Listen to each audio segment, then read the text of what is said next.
What's going on, everybody? This is Phantom Base here, welcoming you back to another PMC Season 2 battle. This is our Week 2 battle against D-Pad Gamer, the coach of the Orlando City Serperiors. I am Phantom Base, the coach of the Cleveland Escavaliers. And if you did not check, make sure you check out his channel. His link will be in the description below, as well as our link to the team prep. If you guys didn't check out the team prep, please go check it out before you watch this, so that you can get a good feel for what I'm bringing.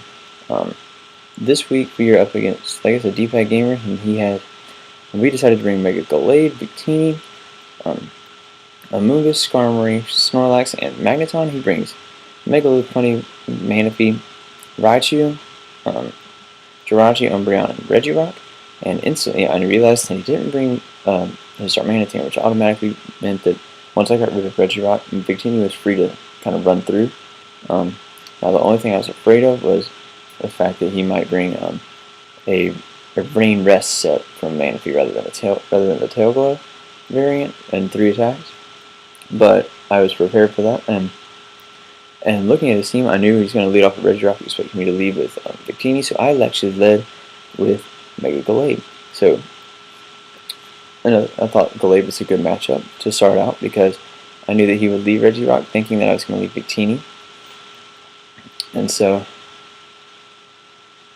I wanted to make sure that we could do as much damage as possible before we had to swap out.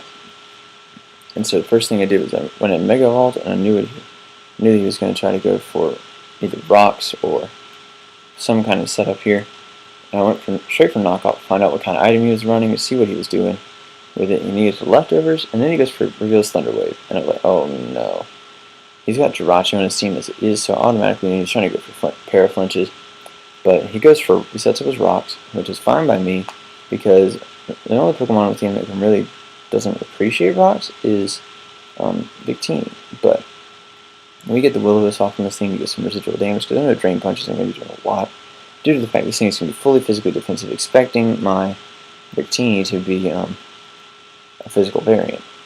And so we decide on this Earthquake, we know we can live it, we have some physical investment, defense investment, and then on top of that we can go for a Drain Punch and easily just go ahead and that's a solid 2 KO.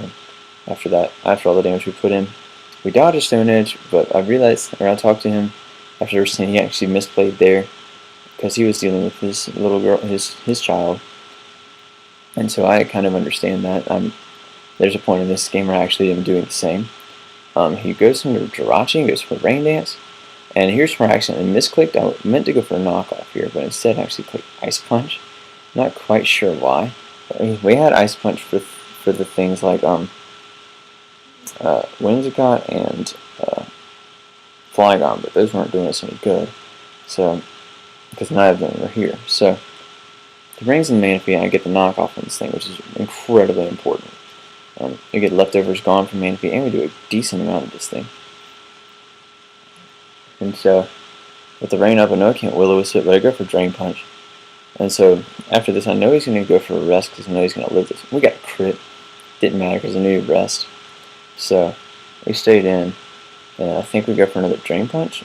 I'm literally sitting here trying to sack off Gallade, because I know he's practically useless at this point. We got rid of the... He's no good, paralyzed as he is. And Manaphy's at +6 now. Now I'm sitting here like, just going, please, click. I'm saying, please just go ahead and kill me. I wanted him to go ahead and kill me. But I'm sitting here just dealing damage, trying to get him to do something. So I click Drain Punch here, and once again, this is kind of a stalling match. I mean, this did go 45 turns. So, finally decides to go for Scald. And it's going to knock out MegaGallade because it's a +6 Scald. And I kind of expected it to knock me out. I had no special defense investment whatsoever.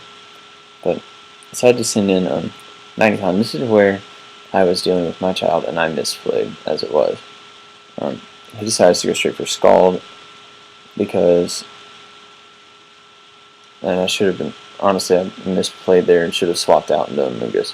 But now the rain's gone, I can go into Victini because I have to bluff the Scarf to scare him out. And this is the point where I finally got back to the game, and I made a double switch into Amoonguss. He actually swaps into, I believe he swaps into Jirachi at this point, but I knew that we would scare him out with Victini after I saw myself swap it. Oh, sorry, he goes into Stinking Umbreon. This thing turns out to be quite the evil thing, but he goes for Foul Play. When you click Giga Drain, you get some decent damage, or I say decent, it's very poor damage, but it's damage. You get some healing back, and then I'm trying to remember what we do after this. This is a huge stall war. We swap out, and I decided, you know what, we're going to go into Skarmory because we eat up Foul Plays for days. And he goes for Foul Play, which does next to nothing. And so I decided that I'm going to set up my, I believe I decided I'm going to set up my rocks here. But I see that he's got leftovers because he's fat. We all hate Umbreon, but I said I was going to set up my rocks so that we'd be able to punish some more switches. And so we get some more leftovers recovery. And then he reveals once again Jirachi has T-Wave as well. So I'm like, you gotta be kidding me. Alright, well, let's hope we can hope for the best and go for a roar, and we get paralyzed. So I'm sitting here trying to roar these things out, and it gets paralyzed. Which, I mean, it doesn't hurt us, doesn't help us either. It goes for Shadow Ball, which tells me it's a special variant, which is the main reason why I brought HP Fire on my Amoonguss. But we did manage to get up a layer of spikes, which is really good. So, really, really good. So we're going to end up having to, I believe we end up going for a roar here after he goes for a Shadow Ball, and we get paralyzed again. So I think we decide at this point we're going to swap into, we switch this into Jirachi, or switches out Jirachi, goes into, what in the world? Oh, he goes into Raichu. That's right. He swaps into Raichu as I make this swap myself, I believe. Oh, I set up a second layer of spikes. It's crazy. I believe I make the swap here to go into Amoonguss to absorb a Volt Switch, which I know is coming. Yeah, I go into Amoonguss here, predicting a Volt Switch.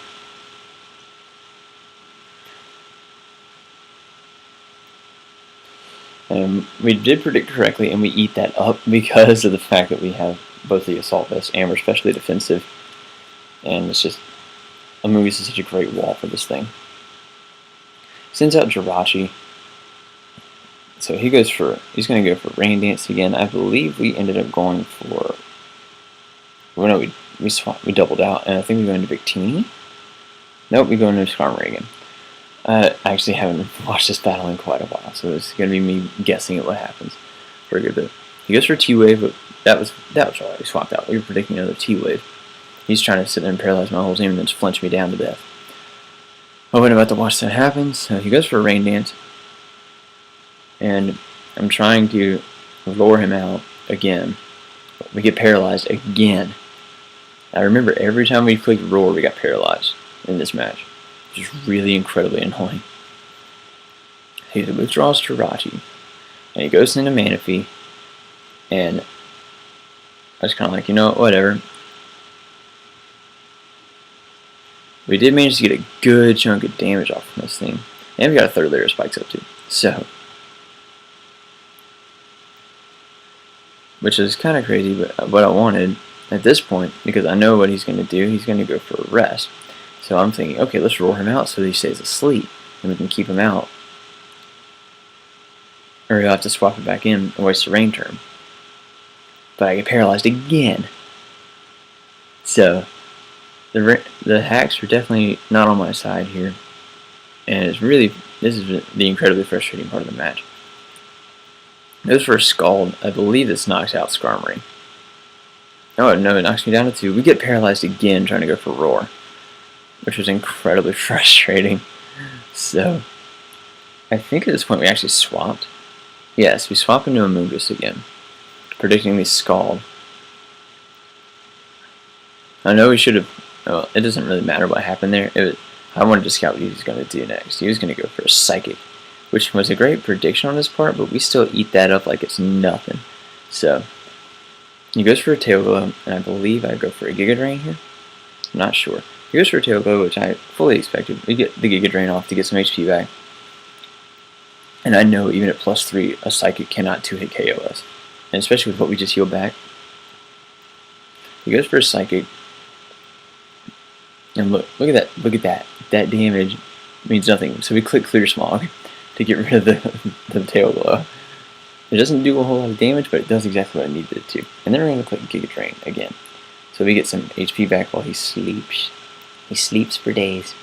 This is how the stall war happens, because Amungus sits in front of his entire team and literally just clicks things and deals so much damage. Amungus does a lot of damage for only being invested like 4 into special attack. And Manaphy stays asleep due to the fact that the rain just disappeared. Sends out the Umbreon, which is incredibly annoying.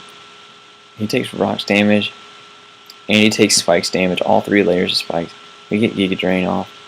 So this thing is actually below half for the first time in this match, which I'm kind of excited about, but at the same time I know it's not going to be easy.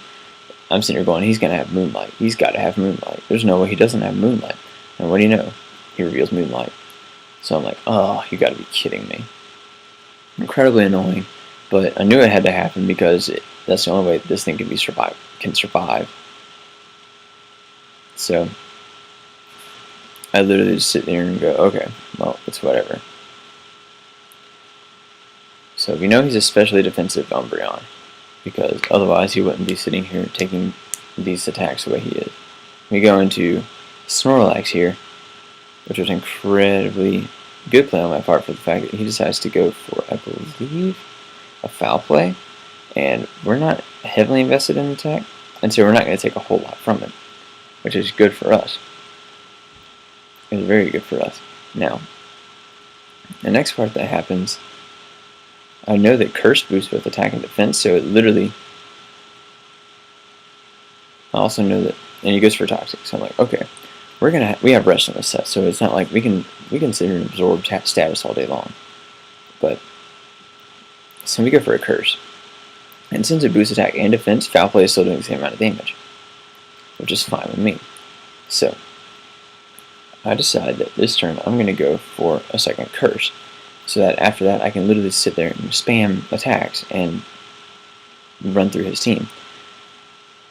Even if he goes for Foul Play, we're still going to be taking the same amount of damage we were earlier, which was nothing. So we get a second Curse off, and I calced it after this, and even after the Leftovers heal, the Toxic damage, we were still going to live the next Foul Play. So I was like, alright, we're going to go for Rest this next turn, because that way we're not going to be dying anything. Yeah, we easily were going to take the next Foul Play, and so we were going to click Rest here. He gets a crit. He crits Snorlax, and otherwise we would have clicked Rest there, and we would have been healed back up to full, and we would not have been Toxic anymore. So we decided to go into Victini, and we click U-turn, because I wasn't about to sit here and click V-Create when I knew I was going to die to a Foul Play, because I knew that V-Create wasn't going to kill Umbreon. So instead we decided to go into Sean Spencer here to take up some whatever hit he wants to go for. We decided to go for Toxic, we're fine to absorb it. He goes for Foul Play, we're fine to absorb that too, because we're not doing a crazy amount of damage to him, he's not doing a crazy amount of damage to us. And all we gotta do is switch out and we heal up a third of our health. So he goes for Foul Play here. While I click Giga Drain. I think we're coming close to the end of this match. So some of these next turns take forever. It's just ridiculous what kind of craziness this goes into. I'm trying to remember who I swap into. I go into Skarmory, that's right, sack it all, so I can get a free switch into Victini. So I can literally click V-Create on something. It goes for Moonlight though, and I was like, we can't possibly kill this thing with a V-Create. We go into Victini. I was like, you know what, we might as well go and click V-Create here because I know that we're not going to be able to kill it. but I do want to get off as much damage as possible. Maybe we'll get a crit and kill it. That does so much damage, but I know that he was physically invested because of how much damage it did. He goes for foul play, and that's just going to kill right there. That kills us because it has to, because our attack is incredibly high. So our last Pokemon is Amoonguss. And I'm sitting there going, good gosh, he sat there and literally hack stalled us out. And it was incredibly frustrating for the fact that we had to sit there and deal with the hacks. I mean, if it wasn't enough that he paralyzed 2 of our Pokemon and got full paralyzed every time Skarmory decided to go for Roar, then we would have shuffled a lot of hazards around and gotten a lot more damage off on a lot of things like Jirachi, even Lopunny. And I was prepared to hazard shuffle, but because he got pairs every time I clicked Roar, then it wasn't going to be, it just wasn't happening. So we decided to click Clear Smog because I thought he was going to go for something like Curse, just in case if he did decide to do that. I mean, it's whatever. So now we're just going to be waiting on him to pretty much kill us down with foul play. So I just click Giga Drain, hoping maybe we can crit him. We do quite a. I think we got a high roll at that point. I think we actually did get a high roll at that particular point. But I do know that after 2 foul plays, he is going to kill us, unless we just, like I said, get a massive crit. And so, yeah, that one was kind of a mid roll. It wasn't a min roll. It definitely wasn't a max roll though. But that last one was definitely a high roll.